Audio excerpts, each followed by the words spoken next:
सवाल ये है कि ये मसला क्या लॉ एंड ऑर्डर का मसला है या ये मसला मज़दूरों के मजदूरी का, उनके जीवन जीने के लिए जो न्यूनतम मजदूरी है उसका है। सवाल मजदूरी का है या कानून और व्यवस्था का है।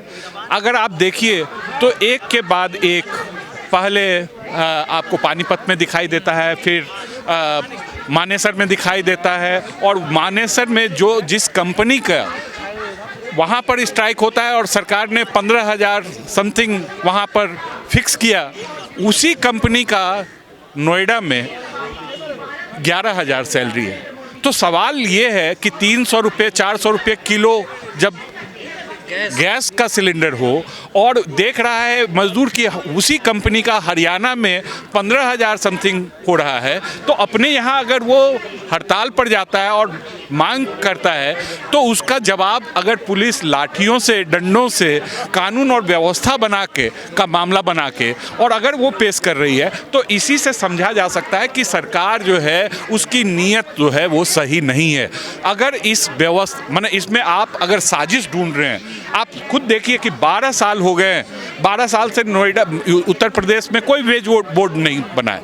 तो दिल्ली में आप खुद देखिए कि साल भर से कोई जो है महंगाई भत्ता नहीं मिली है, और इस पूरे नोएडा, गाजियाबाद, दिल्ली, फरीदाबाद, गुड़गांव, ये पूरा जो दिल्ली एनसीआर का क्षेत्र है वो एक जैसी स्थिति में है, जिसका फाइनेंशियल कंडीशन एक जैसा है, जहां जीवन रहने का जो खर्च है वो एक जैसा है, और कितना अंतर है सैलरी में आप खुद देखिए। न्यूनतम समय से यूनियन संघर्ष एग्जैक्टली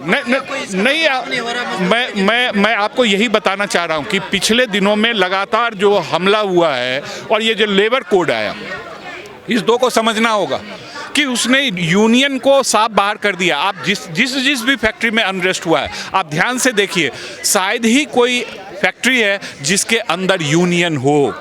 तब जब यूनियन विहीन अनरेस्ट होगा तो वहाँ आखिर सरकार हो या फैक्ट्री का मालिक हो, वो किससे बात करे?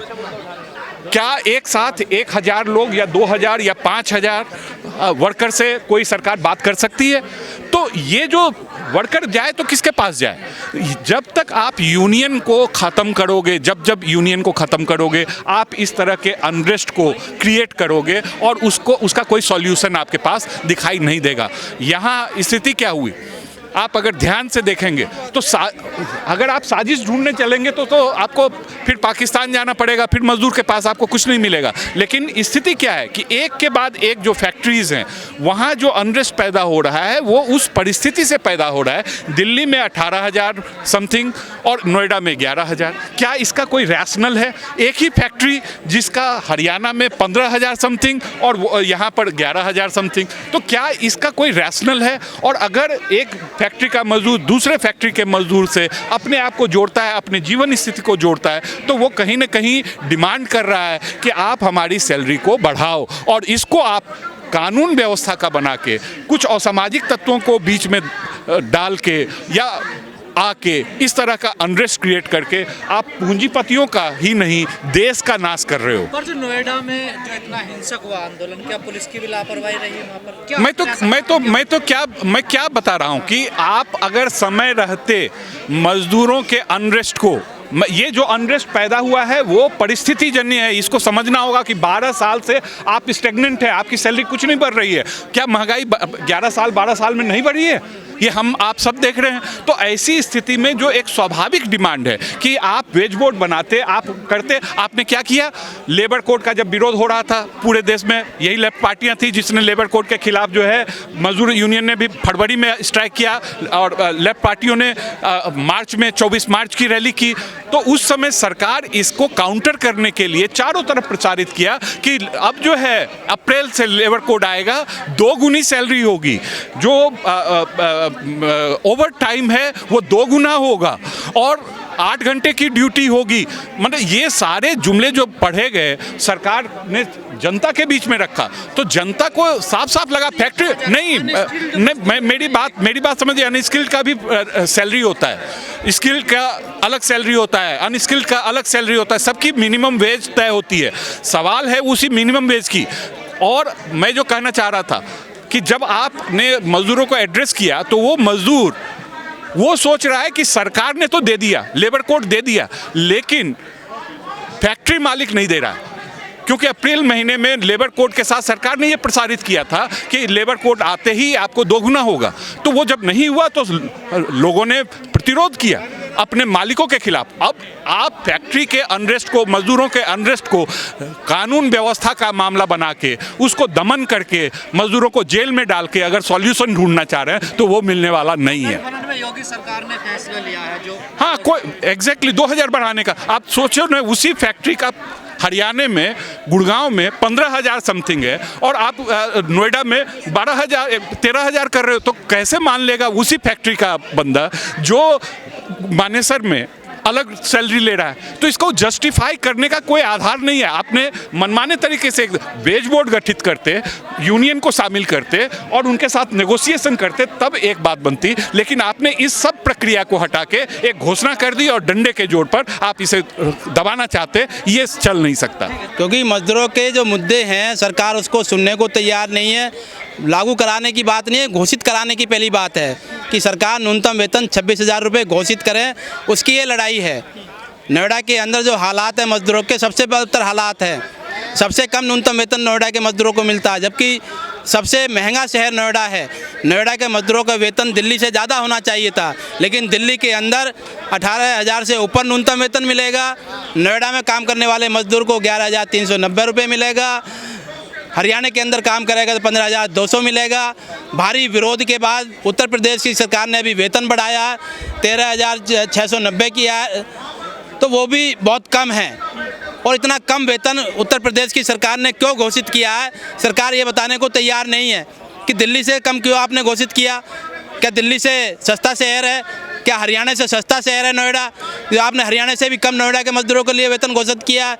तो ये न्यूनतम वेतन ऊँट के मुंह में जीरे जैसा है। मजदूरों के जख्मों पे नमक छिड़कने जैसा काम सरकार ने किया है। सरकार मजदूरों के गुस्से को समझे, उनके जज्बातों को समझे, उनके वास्तविक हालात को समझे और न्यूनतम वेतन 26,000 रुपये घोषित करें।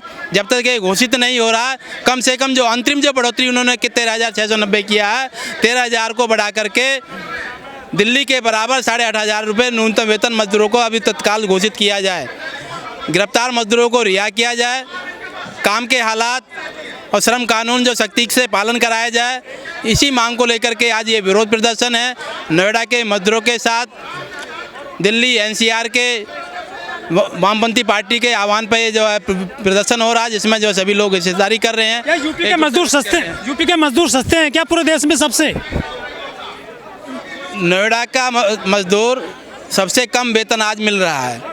NCR आसपास के जितने भी राज्य, सबसे कम मजदूरों को न्यूनतम वेतन मिल रहा है, जबकि नोएडा को उत्तर प्रदेश की सरकार एक मॉडल के रूप में इस्तेमाल कर रही है। विश्व पटल पर उसको ले जाना चाहती है। वहाँ पर जो है एयरपोर्ट का निर्माण हो रहा है, बहुत सारे उद्योगों का, बड़े बड़े उद्योगों का निर्माण हो रहा है। विकास की तरफ जो है सरकार उसको ले जाने की बात कर रही है। मोदी जी यहीं से चुनकर आते हैं, मुख्यमंत्री योगी जी उत्तर प्रदेश में, मोदी जी वाराणसी से चुन के आते हैं। योगी जी चुन के कहीं से भी आए, लेकिन नोएडा उनकी प्राथमिकताओं में है और हम भी ये कहते हैं कि अच्छी बात उनकी प्राथमिकताओं में है। गौतम बुद्ध नगर का विकास हो, विश्व पटल पे जो है उसका नाम जाए, लेकिन इस विकास में मजदूर कहाँ खड़ा है? मजदूरों के लाशों पर विकास नहीं हो सकता है। उनके जीवन और जीविका को रोध करके विकास नहीं हो सकता है। सरकार मजदूरों के दुख दर्द को समझे, उनको जीने लायक न्यूनतम वेतन दे, आवास की सुविधाएं दें, स्वास्थ्य की सुविधाएं दें और न्यूनतम वेतन कम से कम 26,000 रुपये वो घोषित करें, जिससे मजदूर अपने जीवन को सही रूप से जो चला सकें, लेकिन मजदूर काम कर सके। मजदूरों ने भी जो है आगजनी करी है, सरकारी संपत्ति को नुकसान पहुंचाया है नोएडा, ग्रेटर नोएडा, फरीदाबाद में। देखिए, मजदूर कोई आगजनी नहीं करता। मजदूर अपने हक के लिए सड़क पर निकला था, अपना विरोध प्रदर्शन कर रहा था। आगजनी कराने वाले कौन लोग हैं वो सरकार उसकी जांच करे।